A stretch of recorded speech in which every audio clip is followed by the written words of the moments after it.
بسم اللہ الرحمن الرحیم۔ حضرات میں جلدی بتاتا ہوں، یہ کتاب مرد جوزہ مجاہد ملت، یہ الہ آباد سے چھپی، عاشق الرحمن حبیبی الہ آباد۔ یہ الہ آباد سے آپ منگوا سکتے ہیں۔ یہ دیکھو، مولانا عاشق الرحمن حبیبی الہ آباد سے چھپی ہے۔ کیا لکھا ہے اس میں؟ حضور مجاہد ملت قدس روح فرماتے تھے کہ شاہ ولی اللہ دہلوی کی شخصیت اہل سنت کے لیے بھی خطرناک ہے، وہابیہ کے لیے بھی خطرناک ہے۔ شاہ صاحب مذکور کے بعض اقوال وہابیہ کے خلاف ہیں تو بعض اقوال اہل سنت کے بھی خلاف ہیں۔ شاہ صاحب کے ہر قول پر نہ تو سنی اعتماد کر سکتا ہے نہ ہی وہابی۔ میں سند حدیث کو نہیں پسند کرتا ہوں جس کے شیوخ میں شاہ ولی اللہ کی شخصیت آتی ہو۔ اس سند کی بنسبت حضرت صدر الفاضل قدس سلوک کا طریقہ مجھے پسند ہے، اس میں کوئی ناپسندیدہ شخص نہیں ہے۔ یعنی شاہ ولی اللہ صاحب کو مشکوک بتایا ہے کہ ان کی شخصیت اہل سنت کے لیے بھی خطرناک ہے، وہابیہ کے لیے بھی خطرناک ہے۔ صفحہ 231، کتاب کا نام بتا دیا، مرد جوزہ مجاہد ملت۔ اب آپ بتائیے، یہ لوگ کس کو چھوڑتے ہیں؟ کسی کو چھوڑتے ہیں لوگ؟ بتائیے آپ۔ اب یہ دیکھتے جائیں۔ ایک طرف تو یہ لکھا ہے، ترجمہ یہ بھی صورت میں ہے کہ اس کا کوئی رشتہ دار کافر نہ ہو ورنہ اسے دے دیا جائے، یعنی دیوبندی کے بارے میں، لا الہ الا اللہ محمد رسول اللہ۔ یہ بھی صورت میں ہے کہ مرتد نہ ہو، اور اگر معاذ اللہ مرتد ہے، یعنی دیوبند والے کے بارے میں لکھ رہے ہیں، جیسے جو عرب میں رہتے ہیں ان لوگوں کو یہ مرتد مانتے ہیں نا، عرب والوں کو۔ اور اگر معاذ اللہ مرتد ہے تو غسل کفن کچھ نہیں، نہ اس کی لاش ان لوگوں کو دیں جن کا دین اس نے اختیار کیا، بلکہ ایک تنگ گڑھے میں کتے کی طرح یوں ہی پھینک دیا جائے۔ کیا لکھا ہے؟ یعنی دیوبند والا اگر مر جائے یا عرب والا مر جائے، استغفر اللہ، دین کو ذمہ متول ہے، جس کا دین اس نے اختیار کیا، بلکہ ایک تنگ گڑھے میں کتے کی طرح یوں ہی پھینک دیا جائے، یعنی اس کو دفن نہ کیا جائے، غسل نہ دیا جائے۔ یہ لکھا ہے، کتے کی طرح یوں ہی پھینک دیا جائے۔ صفحہ 111، کتاب فتاوی افریقہ۔ اب دیکھو دوسری جگہ کیا لکھا۔ اس لیے تعارض قاضی، آپ پوچھ لیں، ایک قاضی صاحب نے کہا تھا بریلی میں کہ حالات کے فتووں میں تعارض۔ سوال ایک سے، اہل اسلام سنی ہے اور وہ ظاہراً شراب پیتا ہے اور حرام گوشت نصارہ کا یا کافر کے ہاتھ کا ذبیحہ کھاتا ہے، کلمہ شریک ہے، تو ایسے شخص کے ہاتھ کا ذبیحہ کھانا اور بعد موت کی نماز جنازہ وغیرہ کا کیا حکم ہے؟ الجواب، جب کہ وہ مسلمان ہے، اس کے ہاتھ کا ذبیحہ جائز ہے کہ ذبح میں اسلام بھی شرط نہیں، ملت سماویہ کافی ہے۔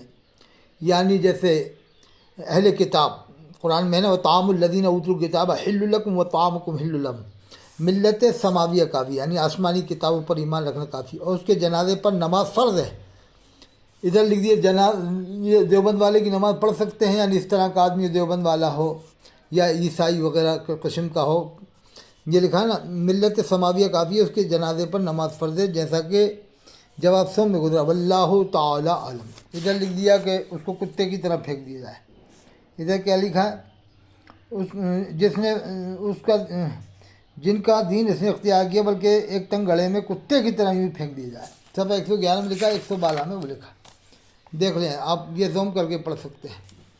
تو سمجھ میں نہیں آ رہی یہ باتیں، کیا کیا لکھ دیتے ہیں۔ یہ دیکھو فتاوی، یہ الملفوظ حصہ سوم، الملفوظ، اس میں لکھا ہے فاضل بریلوی نے، انبیاء علیہ الصلوۃ والسلام کی قبور مطہرہ میں ازواج مطہرات پیش کی جاتی ہیں، وہ ان کے ساتھ شب باشی فرماتے ہیں۔ اب تمام نبیوں کی بیویوں کو کون دیکھ رہا ہے؟ ایک اکیلا آدمی۔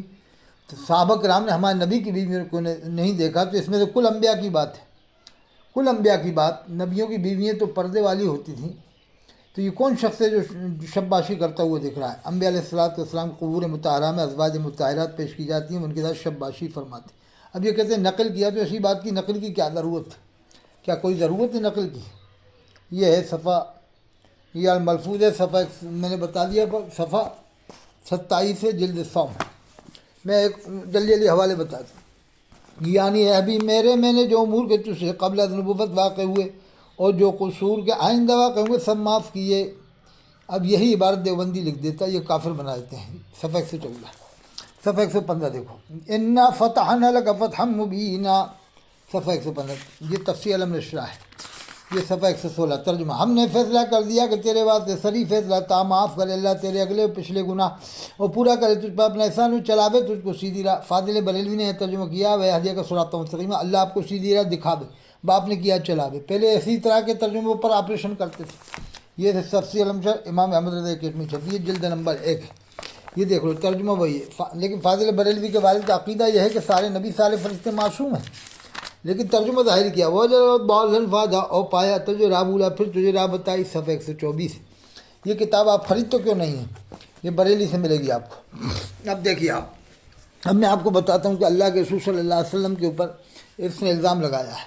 صفحہ 218 ہے، کتاب فیضان اعلیٰ حضرت، یہ آپ کو مل جائے گی، گرسا رضوی کتاب کا عیسیٰ رضوی صاحب نے لکھی ہے۔ کیا لکھا ہے؟ بالجملہ اس بار اگر براجب و تکبر ہے، حرام ورنہ مکروہ خلاف اولا، نہ حرام و مستحق وعید، اور یہ بھی صورت میں ہے کہ پائیں چھ ٹخنوں کی جانب سے نیچے ہوں، اگر اس طرف کعبین سے بلند ہے، یعنی ایک سائڈ سے نیچے ہوں ایک سائڈ سے بلند ہے، اور اگر اس طرف کعبین سے بلند ہے گو پنجے کی جانب پشت پاپر، یعنی پنجے کے اوپر کپڑا پڑا ہو، پاجامہ ہو، لنگی، ہرگز کچھ مذائقہ نہیں اس طرح کا لٹکانا حضرت ابن عباس بلکہ خود حضور سرور عالم صلی اللہ علیہ وسلم سے ثابت ہے۔ اب بتاؤ اللہ کے رسول صلی اللہ علیہ وسلم سے کب ثابت ہے کہ آپ کا کپڑا پنجوں کے اوپر لٹکا رہتا تھا؟ لکھا ہے اس طرح کا لٹکانا حضرت ابن عباس بلکہ خود حضور صلی اللہ علیہ وسلم سے ثابت ہے، یعنی پنجے کی جانب پشت پاپر، ہرگز کچھ مذائقہ نہیں۔ صفحہ 218، اور یہ فتح رضویہ کا دیا جلد 9 صفحہ 99۔ استغفر اللہ ربی کو اللہ کے رسول پر الزام لگایا ہے کہ اللہ کے رسول صلی اللہ علیہ وسلم کا کپڑا مبارک پنجے کی جانب رہتا تھا، پنجے کے اوپر رہتا تھا۔